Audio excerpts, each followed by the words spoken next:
तुम्हाला खरं सांगू का, खोटं सांगत नाही, आमच्या सूनबाई का नाही कमीच जेवतात आणि कमीच पालेभाज्या खातात बरं का.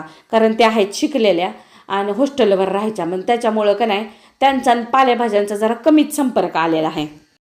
आणि आम्ही ग्रामीण भागातली लोक का नाही जरा पालेभाज्यांचं प्रमाण आमच्या जेवणामध्ये जास्त असते, पण त्यांनी तेवढं खात नाही. तर मग माझी कोशिश असते की त्यांना काय आवडेल, पोटभरीचं असेल ही करावं, असं जरा निराळं निराळं.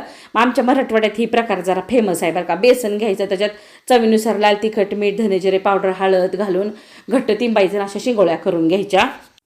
आलं, लसूण, कोथिंबीर, खोबऱ्याचं वाटण करून घ्यायचं. पातेल्यात तेल गरम करून जिरे मोहरीची फोडणी करायची, त्याच्यात ती खोबऱ्याचं वाटण घालायचं, चांगलं परतायचं, इसूर घालायचा, थोडीशी हळद घालायची, चवीनुसार मीठ घालून गरम पाणी घालायचं.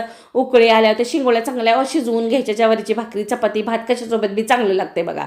सुनबाईला तर आवडल्या, तुम्ही बी करून बघा. जाता जाता काय चॅनलला सबस्क्राईब करून जावा. आणखीन काय.